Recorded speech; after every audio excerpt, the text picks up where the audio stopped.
bénis ces instants. Nous sommes déplacés, Seigneur, de nos maisons, du travail, des différentes destinations, et nous sommes venus dans ta maison pour écouter ta voix, Seigneur, pour recevoir de toi l'instruction.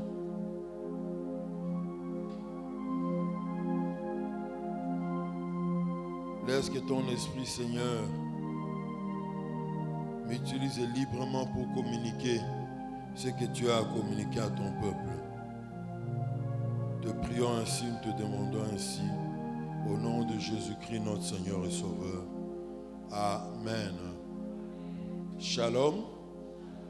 Dites-moi shalom à votre voisin, dites-moi shalom à votre voisine, parce qu'on ne sait jamais. Gloire à Dieu.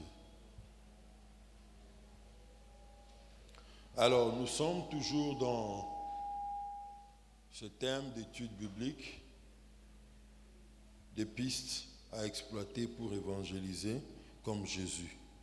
Et nous sommes déjà vers la courbe descendante. Nous sommes en train, petit à petit, de chuter avec cet enseignement.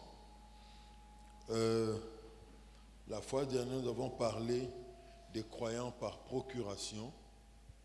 Croyants par procuration. Et nous avons lu le récit du centenier romain dans Luc chapitre 7. Et nous avons d'entrée de jeu rappelé ce qui est vrai concernant l'œuvre du salut de Dieu dans la vie de toute personne, l'œuvre du salut de Dieu dans ta vie et dans ma vie, ça passe toujours par quelqu'un. Dieu se sert toujours de quelqu'un pour nous sauver. Et voilà pourquoi nous parlons de croyants par procuration. Amen. Voilà pourquoi nous parlons des croyants par procuration. Et le centenier romain lui-même n'était pas malade, mais il avait un domestique, un esclave, pour parler à la manière du Nouveau Testament. Il avait un esclave chez lui à la maison, et il était certainement très lié à cet esclave. Et voici que son esclave était gravement malade, sa vie était en danger, et il vient voir les anciens de la ville de Capernaum. Il leur dit, voilà, si vous pouvez parler pour moi auprès du Seigneur, de votre maître, le Seigneur Jésus, pour qu'il puisse intervenir en faveur de mon esclave ici qui est souffrant, qui est dans un état grave. Premièrement, il prend la requête de quelqu'un, il l'amène auprès des anciens pour que les anciens l'amènent auprès de Jésus. Alors, nous avions dit que pour tourner sa vie vers le Seigneur, on a toujours besoin de l'aide de quelqu'un d'autre. Nous avons dit que ce centenier romain, on a parlé un peu du centenier romain, son travail, il avait sous ses ordres 50 à 100 hommes de troupes qui commandaient, et il était le représentant de Rome dans la ville de Capernaum. Chose bizarre, c'est lui qui est le représentant de Rome, qui est lui qui est le représentant du colonisateur, au lieu que les Juifs de la ville, des habitants de Capernaum puissent le haïr. Chose bizarre, il aime. Pourquoi? Les anciens sont venus vers Jésus et ils lui ont dit à cœur ouvert, cet homme mérite que tu puisses lui accorder la guérison de son serviteur parce qu'il aime notre peuple et il en donne la preuve de l'amour qu'il a pour notre peuple. Comment? Parce qu'il a construit notre synagogue. Et Jésus ayant été informé de la requête du centenier romain, il s'engage d'aller prier pour cet esclave du centenier. Et voilà qu'une fois en chemin, il y a encore une deuxième délégation des amis du centenier romain qui viennent vers... Il croit Jésus en route, il dit... Le centenier a dit... Il a appris que tu venais chez lui à la maison, mais il dit qu'il n'est pas digne de te recevoir dans sa maison, lui qui est un païen, lui qui est un pécheur. Si tu peux dire seulement une parole. Et nous l'avons dit, Jésus était marqué par cette démarche du centenier romain. Il s'est dit, dans la version parallèle, je crois dans Matthieu, il est dit, Jésus dit, je n'ai jamais rencontré pareille foi en Israël. Et c'est comme ça que Jésus a ordonné que ses serviteurs soient guéris. Il a prononcé une parole, il a fait une prière et quand ces hommes sont rentrés, ils ont trouvé l'homme totalement guéri. Et nous avons aussi évoqué des passages parallèles, des récits des croyants par procuration, notamment les serviteurs de ce roi qui avait envoyé aussi vers Jésus pour demander qu'il puisse intervenir pour son serviteur qui était malade. Nous avons lu aussi Marc chapitre 7, versets 24 à 30, le récit de la femme syro-phénicienne qui est venue vers Jésus pour demander la guérison de sa fille qui était très souffrante. Jésus lui a donné des réponses qui l'ont choqué. Il n'est pas bon de donner la nourriture des enfants aux chiens. Et j'ai dit, laissons l'épisode de cette dame-là et la réponse que Jésus lui avait donnée et mettons-nous maintenant dans cette situation. Tu as des problèmes, Dieu le sait, mais il ne réagit pas. Un temps de preuve pour voir, pour tester ta foi.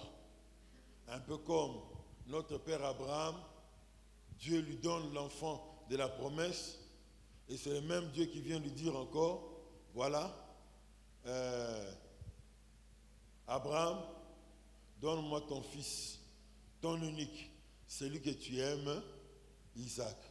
Donc toutes les précisions sont là pour qu'on ne prenne pas Ismaël, qu'on puisse l'immoler.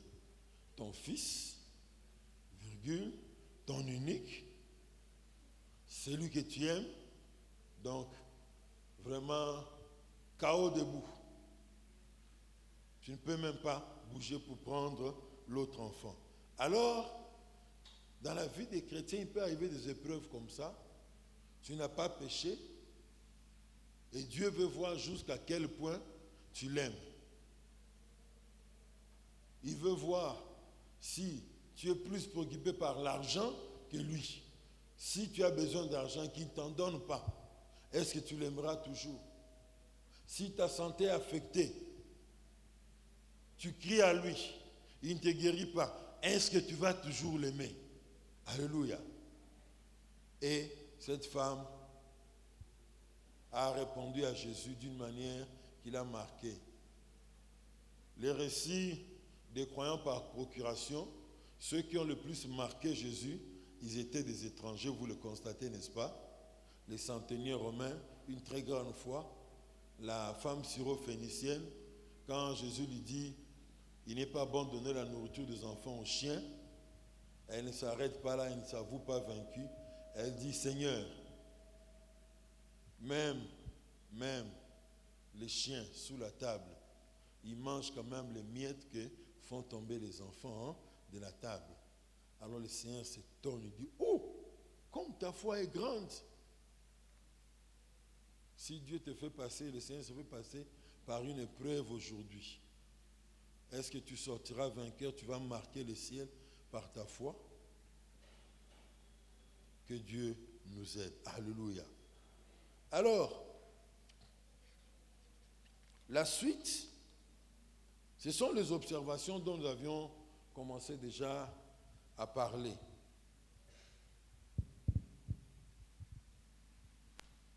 Les observations sur l'évangélisation des croyants par procuration.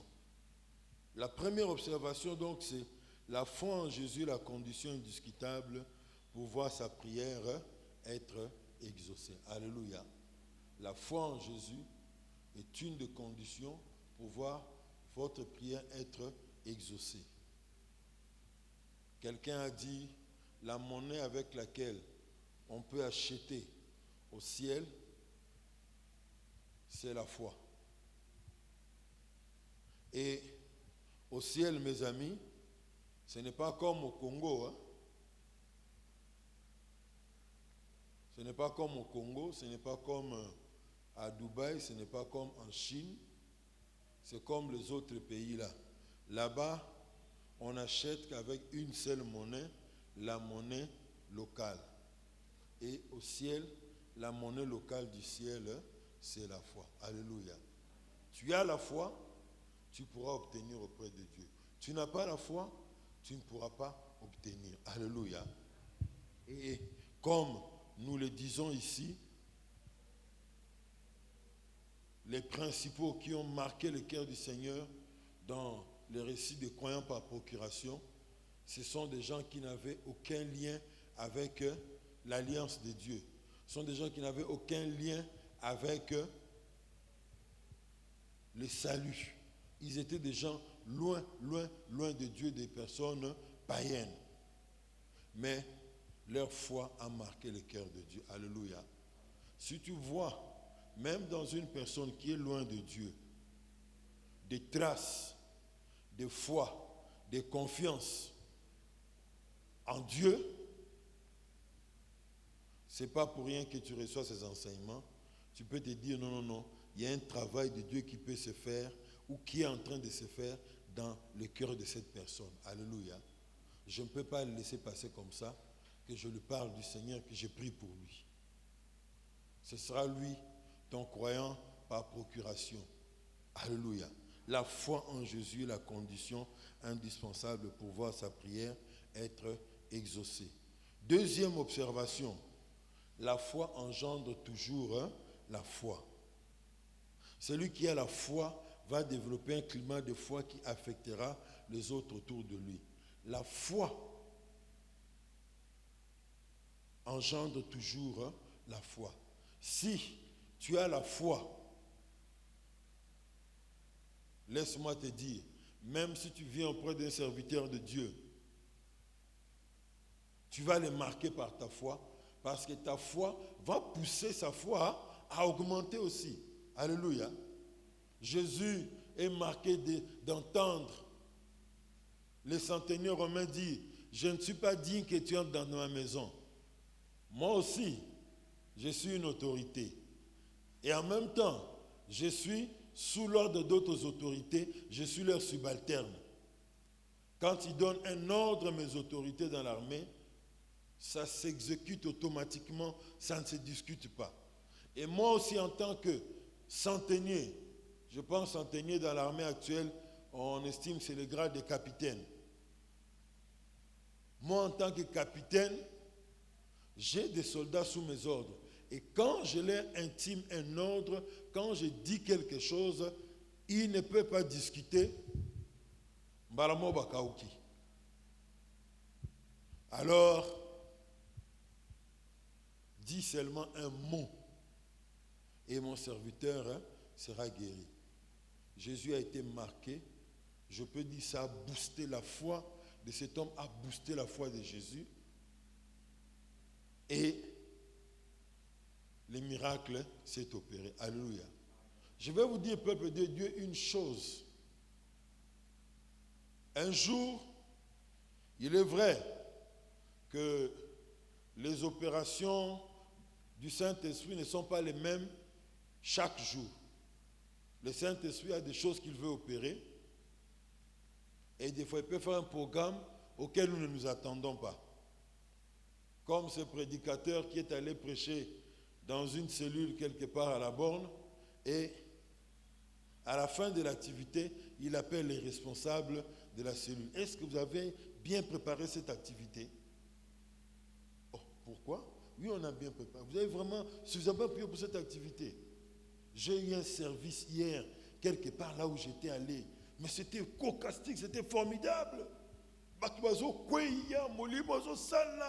Guérison, baptême du Saint-Esprit. Mais on a prié à tel côté. Est-ce que vous avez bien préparé ce service? Le Saint-Esprit n'opère pas toujours d'une manière qui nous frappe l'œil, mais il agit. Alléluia.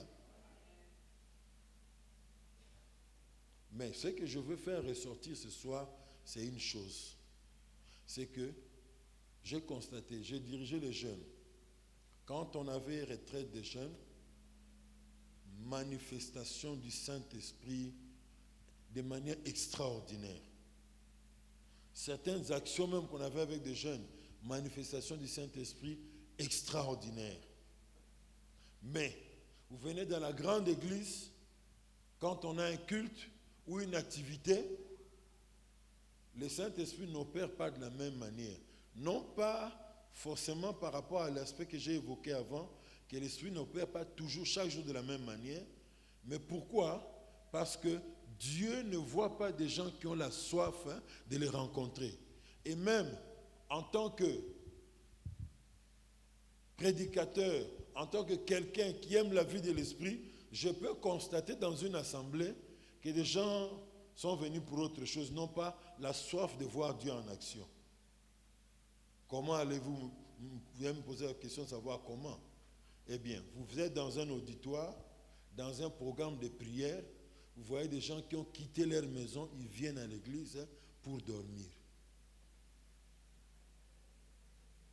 Vous voyez, dans une assemblée, des gens sont venus, dans un programme de prière, les modérateurs doivent crier, bien-aimés, prions, tout bon de la bandeko. Comme si vous suppliez, on dirait que vous priez pour Naé. Vous voyez l'assemblée, les gens sont amorphes. Mais quand dans une assemblée, chacun a quitté sa maison avec la détermination de venir rencontrer Dieu, je vous assure, même le prédicateur, même celui qui conduit la prière, vous augmentez sa foi. Tu vas prêt à quelque chose. Seigneur, on va travailler pour qu'il puisse recevoir quelque chose. Alors, quelquefois ça me fait rire. Vous entendez quelqu'un dire, dans l'église, on a senti vraiment, mais vous verrez dans la même église, un poignet de gens isolés, peut-être ils sont à 5%, peut-être sont seulement 1% des participants du culte, ils sont venus avec la détermination de rencontrer Dieu. Et quand ils arrivent, ils rencontrent Dieu, ils sortent avec quelque chose que les autres n'ont pas reçu. Chose étonnante. Alléluia. N'est-ce pas que les disciples et la foule qui suivait Jésus, ils étaient n'ont vu aucun miracle. Donc maintenant, Jésus, tout le spectacle, des barobika, des babeli barobika, c'est quoi, comment les paralytiques vont marcher. Nous voulons voir les spectaculaires. Il va pour prier dans la maison du chef Jairus. On va voir, ça sera encore un témoin comme ça. Quand on rentre, on raconte, tout le monde peut guérison en son nom. Ils viennent avec des ambitions réduites à la baisse. Mais voici une femme qui a quitté loin, qui a un sérieux problème. On lui a parlé beaucoup de fois de Jésus, les choses que Jésus opère. Alors, je ne sais, il avait peut-être pris le programme, l'agenda de Jésus de la journée. Elle vient avec détermination. Vous connaissez sa petite phrase, non? Qui connaît sa petite phrase? Les lecteurs de la Bible ne sont pas là ce soir. Hein? Une personne peut répondre. Qui peut essayer? Aïe. Oui.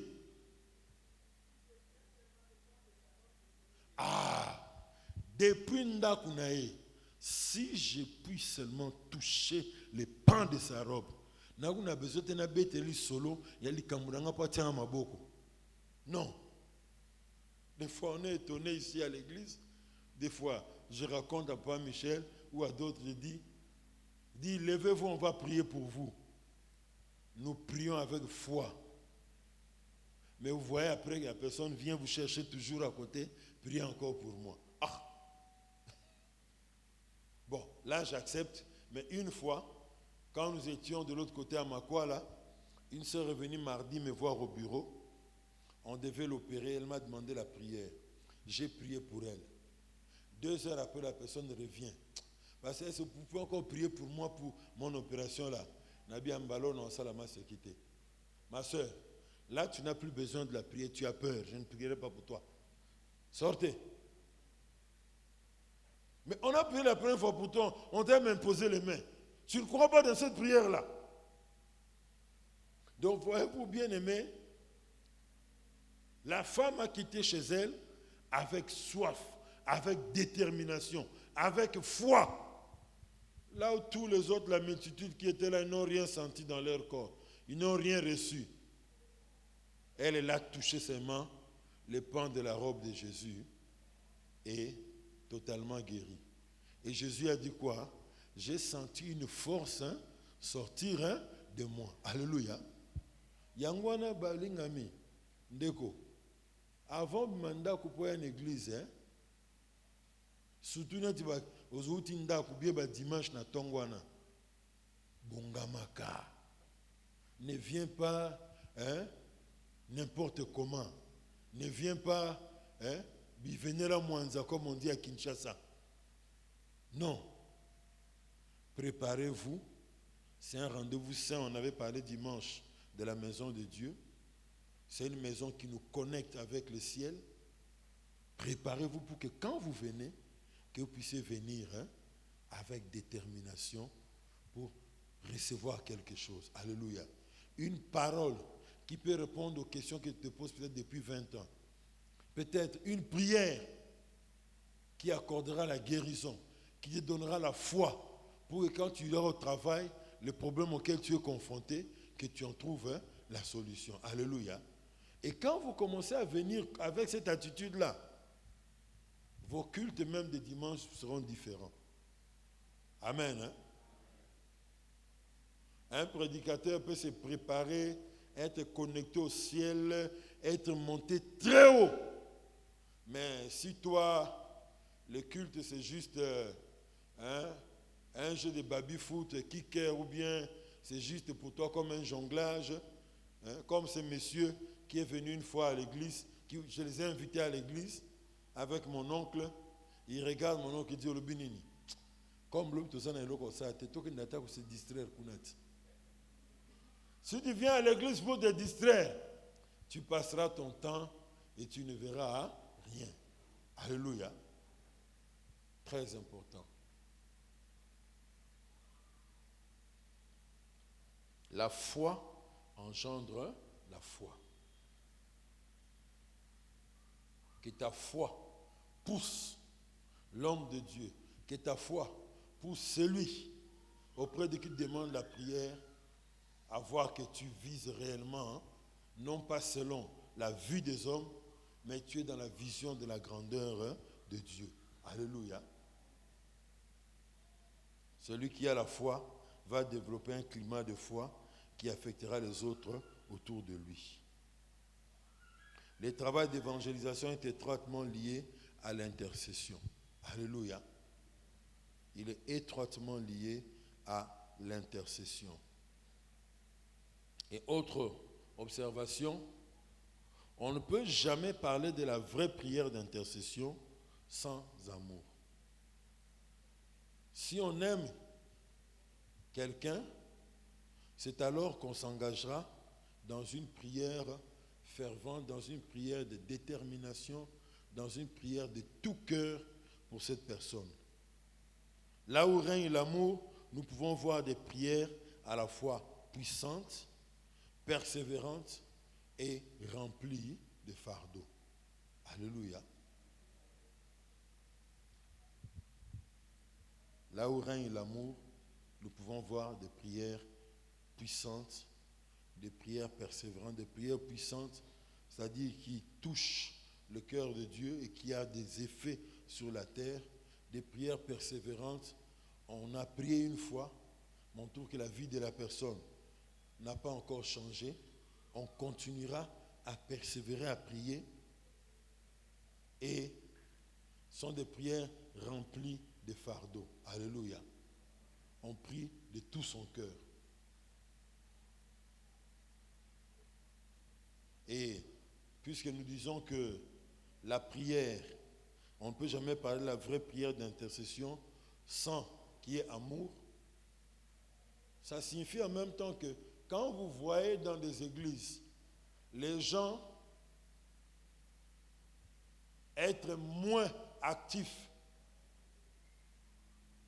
moins disposés à faire des prières d'intercession, c'est un signe que l'un des signes, c'est une preuve que l'un des signes du temps de la fin ronge les gens dans cette église-là. Dans les derniers jours, dit Paul, les gens seront égoïstes, le manque d'amour pour le prochain. Prions pour la nation. Le modérateur. Bien-aimé, priez pour le pays en guerre. Peu prie. Prions pour notre frère qui est hospitalisé.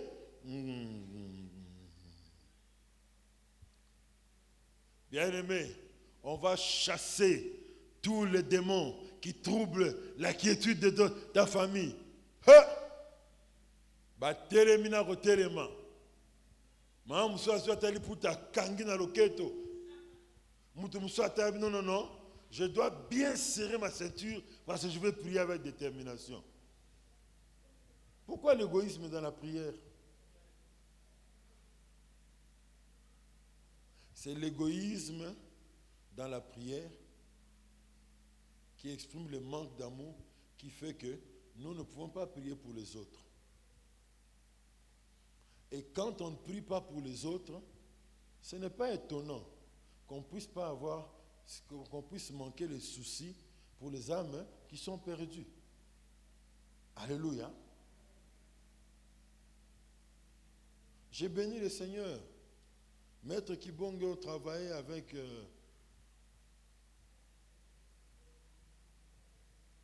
Papa Madiela pour coordonner cette histoire du cri de Jean-Baptiste, le programme d'évangélisation dans les rues de Mboudi, le 30 juin.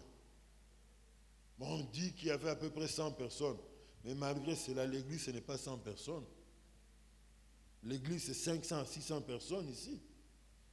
Donc, même s'il y a un résultat, mais le plus grand nombre sont encore réservés, ils sont plus dans l'amour égoïste. Donc, voyez-vous, la cause qui fait que nous ne puissions pas aimer prier pour les autres, c'est le vrai manque d'amour. Mais ce cas Balobi, non. J'ai vu même des églises où des gens viennent avec des machettes pour couper les diables. Ah! Et si quand vient Nazali, Azose Kamango. Ah!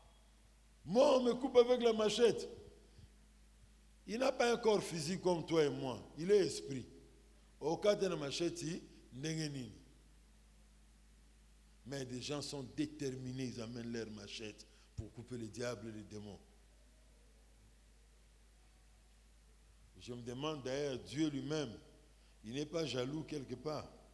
Quand on dit, bien-aimés, adorons le Seigneur, certains sont bien assis, ils n'adorent peut-être pas, mais ce comiquera les cambérou kataba chaîne.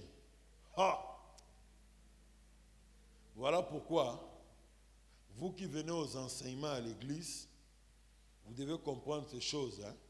Votre conduite en tant que chrétien, votre service, votre prière puisse changer et être à l'image, que vous puissiez regarder la manière de prier avec les lunettes, si je peux dire, avec les perspectives de Dieu lui-même. Alléluia. Parce que, frères et sœurs, 1 heure où on adore Dieu et 1 heure où on prie pour chasser les démons, on gagne plus avec 1 heure pour adorer Dieu. Alléluia. Moïse, quand il devait déplacer le peuple d'Israël dans la marche pour progresser vers les territoires promis, il y avait une phrase qu'on a dit qu'il avait l'habitude de dire. Je crois que c'est dans Nombre. Il dit: Éternel, lève-toi et que tes ennemis prennent la fuite. Quand on élève Dieu, il s'occupe de certaines petites choses. Yemoko. Amen. Je n'ai pas dit qu'on ne doit pas chasser les démons quand ils nous dérangent dans nos vies ou quand ils dérangent la vie des membres de nos familles ou notre maison. Mais, quand on adore Dieu, c'est mieux. Quand on intercède, on prie pour les autres, Dieu est marqué en se disant: cet enfant ne se préoccupe pas pour ses besoins. Lui, il a des besoins, il a des soucis dans sa vie aussi. Mais il met en priorité les soucis que je puisse toucher, de me toucher pour que je puisse transformer des vies. Alors, il prend tes préoccupations à toi, pour lesquelles tu n'as pas prié, et il va répondre aisément, facilement, calmement. Alléluia. On ne peut jamais parler de la vraie prière d'intercession sans amour. Le fait que nous n'avons pas d'amour pour les autres, voilà pourquoi, quand on dit prions pour tel qui est malade, nombre à tout autant les gens mouké n'a pas mon asobitika 45 secondes et sili bakati. Nous aimerions bien que ce soit nous qui sommes malades ou notre enfant qui soit malade, et alors que l'église prie avec beaucoup de chaleur pendant 2 ou 3 minutes. Regardez les résultats de l'intercession de Actes chapitre 12. Pierre était en prison, le verset 5. Et l'église ne cessait d'adresser des prières à Dieu pour Pierre. Ils ont prié à 2 minutes. Ils ont prié à 1 minute pour Kangimi Noboseli. Continuez à prier pour Pierre. Babondeli. Moutoum soiseau maudit prison. Moutoum soiseau maudit ba porte à prison. Moutoum sousou. Azo zipami sur ba gardien à prison. Ba soda ando kengelaye. Ba la la ta pongi abima. Toutes sortes de prières ont été faites. Résultat, Dieu a été touché et il a envoyé son ange. Alléluia. Quand on voit les anges bouger comme ça, ce qui bouge les anges, c'est soit la prière, soit la parole de Dieu. Et quand vous faites une prière remplie de la parole de Dieu, vous mettez les anges de Dieu en mouvement. Alléluia. Pierre a surtout dit, viens. Porte fungwami. Viens, continue à marcher derrière moi. Mouton dérange pas moi ça. Tu vas se lancer à ta morale andiété. À comme la porte principale à la prison. Paf fungwami abimi. Ben sur que kende. Suis-je en train de rêver ou bien je vois réellement des choses qui viennent de se passer? Dans le mi pas prison quoi. Et ce qui va faire rire encore, c'est quoi? Quand il arrive là où l'église avait l'habitude de prier chez la maman de Marc, celui qui a écrit l'évangile selon Marc ici, ça d'après la tradition de l'église. Il toque, la domestique qui ouvre la porte, oh, il ferme. J'ai vu Pierre. Les autres aussi n'ont pas cru. Donc, ne vous moquez pas seulement du fait qu'ils n'ont pas cru à leur prière. Hein. Mais le problème c'est quoi? On a tellement intercédé pour Pierre. Mais on ne peut pas s'attendre à ce que prière ne soit une dimama bongo, boutuka tozo prière abimi pe na prison. Ozo mona et lekeli bango. Et lekeli bango. Donc bien aimé, on ne peut jamais parler de la vraie prière d'intercession sans amour. Demande à Dieu de donner un cœur d'amour pour les perdus. Demande à Dieu de donner un cœur d'amour pour tes frères et sœurs, hein, dans l'église. Parce que ta manière même de prier quand on donne dessus de prier à l'église, ça illustre déjà le peu d'amour que les autres ont dans ton cœur. Alléluia. Et si on a peu d'amour entre nous dans l'église, à combien plus forte raison aurons-nous alors même pas un grain d'amour, même pas une goutte d'amour pour ceux qui sont perdus. Alléluia. Là où règne le vrai amour, nous pouvons voir des prières à la fois puissantes, persévérantes et remplies de fardeau. Cinquième observation, nous tous ici présents, nous sommes le fruit de la foi d'autres personnes qui ont cru au Seigneur avant nous. Amen.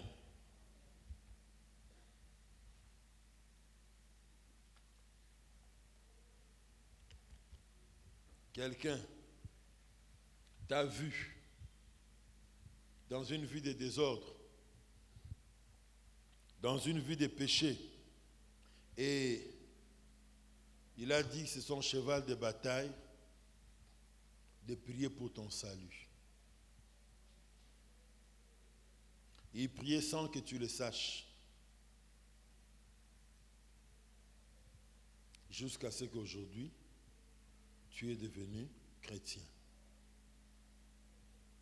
Ça signifie que toi aussi à ton tour, tu ne dois pas bloquer la chaîne, les processus de Dieu.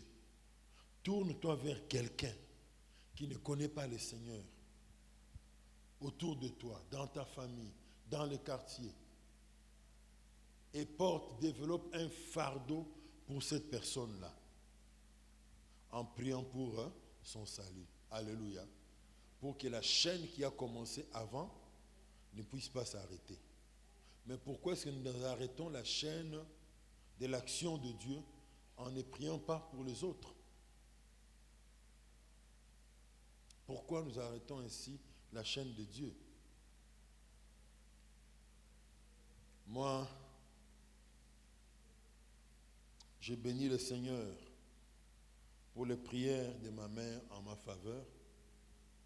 Et comme chez elle, elle recevait beaucoup, ou donc chez nous, on recevait beaucoup des hommes de Dieu à la maison.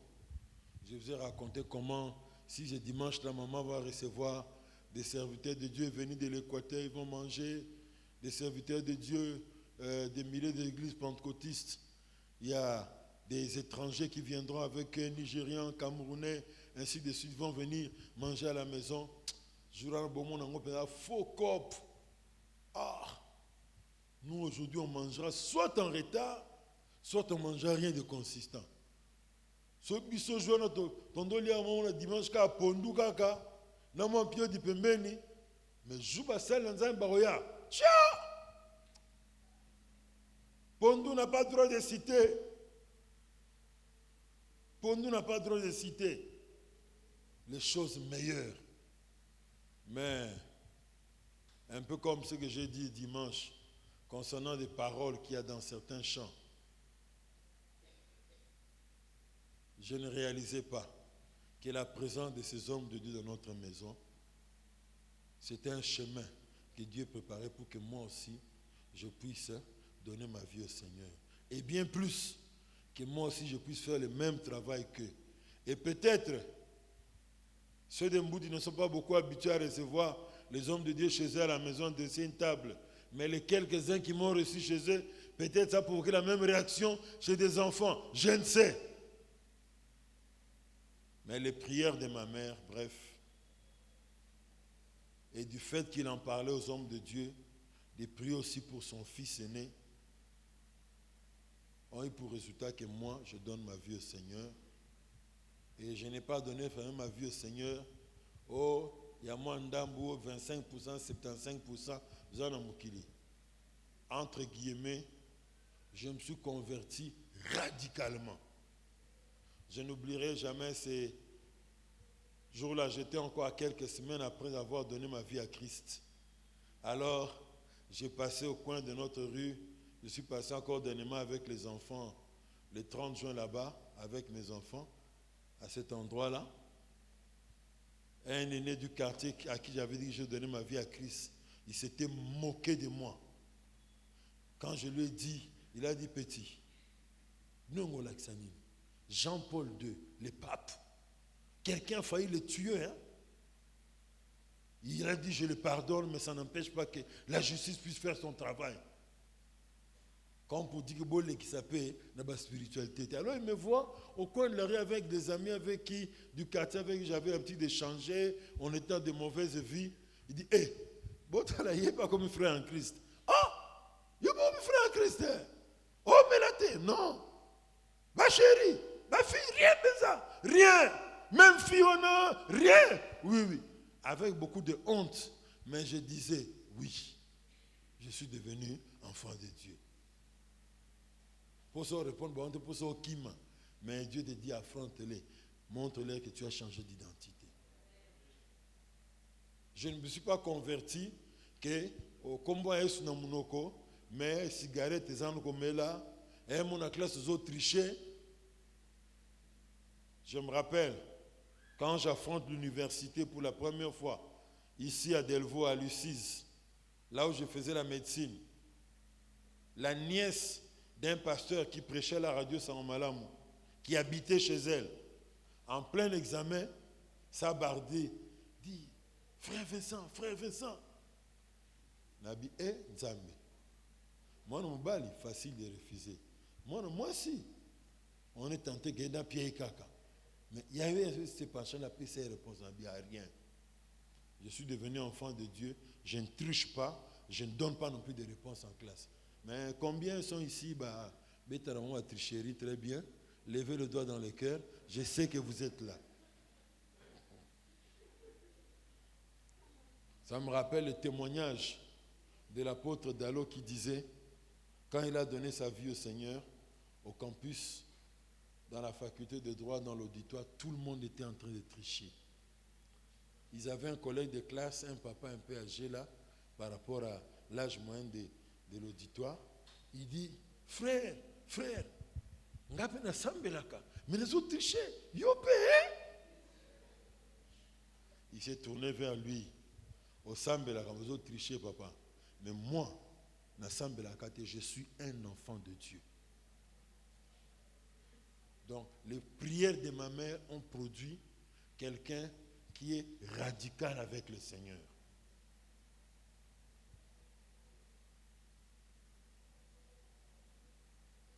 Ici, vous ne me connaissez pas beaucoup. Hein? Ceux que j'ai encadrés qui ont travaillé avec moi à la jeunesse connaissent mon radicalisme. Je ne peux pas parler des détails ici. Mais, je rends cela à qui? Ma mère et les requêtes qu'elle a données aux hommes de Dieu de prier pour moi. Alléluia. Mais toi, à ton tour, revenons toujours là. Dans le cadre de cette redevabilité au Seigneur, tu as prié pour qui et qui est sauvé? Tu pries pour qui? Pour qu'il soit sauvé, en persévérant de prier pour cette personne. Si nous prions réellement pour le salut des âmes, en général, l'Église ne sera pas ce qu'elle est. Si nous prions en particulier pour quelqu'un dans notre famille qui ne connaît pas le Seigneur, je vous assure, bien-aimés, peu à peu, la vie des gens dans nos familles vont commencer à changer. Mais si on est plus dans l'égoïsme, ça ne va pas. Sors de cet endroit ce soir avec une pensée. Nous avons pour notre salut, d'autres personnes ont adressé à des prières à Dieu. Nous aussi, à notre tour, nous devons adresser des prières à Dieu pour d'autres afin qu'ils soient sauvés. Et que même quand ils seront sauvés, qu'ils deviennent des chrétiens vraiment radicaux. Amen. Et sixièmement, la dernière observation, c'est que quand nous prions pour les autres, nous ne pouvons pas réaliser la puissance de la prière. La prière opérera toujours, la réponse de Dieu à la prière sera telle qu'elle sera au-delà de ce que nous pensons, au-delà de ce que nous imaginons. Alléluia. Donc voilà, bien-aimés, ce que nous avions à cœur de nous dire euh, j'avais voulu aborder, mais je pense laisser ceci pour que je ne mélange pas beaucoup de sauces dans votre ventre spirituel pour que ça ne cause des indigestions. Prenez seulement ça. Quand nous reviendrons prochainement, nous allons parler des sortes d'évangélisation aujourd'hui. Et comme ça, vous pouvez prendre votre temps pour pouvoir digérer la matière que nous avons reçue ce soir et que nos attitudes puissent changer, nos prières, le contenu de nos prières puissent être orientés vers l'amour pour les perdus, l'amour pour les membres de nos familles qui sont perdus, l'amour de ceux de notre quartier qui sont perdus. Je me rappelle, quand j'habitais à Kinsuka Pêcheur, j'ai fait longtemps là-bas et je connaissais toutes les familles de l'avenue pratiquement. On avait à peu près 10 à 15 maisons, c'est tout. Alors, ce sont des familles que je connaissais. Quand j'étais dans mes moments de prière, j'ai cité les noms de chaque membre de ces familles-là. À part une parcelle qui était au coin, il y avait beaucoup de locataires. Je ne connaissais pas tous les locataires, mais la propriétaire, comme je la connaissais, avec ses filles, j'ai cité leurs noms devant Dieu. Et constat, chez la parcelle de clôture de notre coin, de notre avenue, là où il y avait cette maman Baérès là, avec ses locataires, 2 de ses filles, je les ai vues se convertir. Les voisins à côté de nous, qui un jour, à qui je voulais demander le titre du livre qu'il lisait, dit non, ça ce n'est pas le christianisme, mais c'est la sagesse indienne. Il est devenu chrétien, il a rejoint une église pentecôtiste de la ville. D'autres de ses fils sont convertis. Et un autre voisin encore, il s'est converti, bien sûr, il est déjà décédé, mais il s'est converti, il a fait près d'1 année et demie, 2 dans l'église. Un jour, il a donné un papier, 2 papiers A4 avec les témoignages de sa conversion pour qu'on lise à l'église. Il a rejoint notre église à Pompage. Ses enfants se sont convertis. Donc, quand vous priez, vous intercédez, les résultats vont vous étonner. Je me suis dit, Seigneur, n'a bon délai pour bateau, mais rythme du matin. Dieu est vivant, Dieu est puissant et il attend nos prières pour qu'il puisse agir dans la vie des hommes sur la terre. Que Dieu bénisse sa parole. Est-ce que nous pouvons nous tenir debout?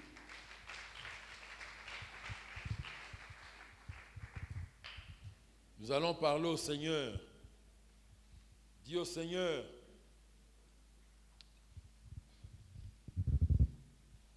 Seigneur, transforme mon cœur.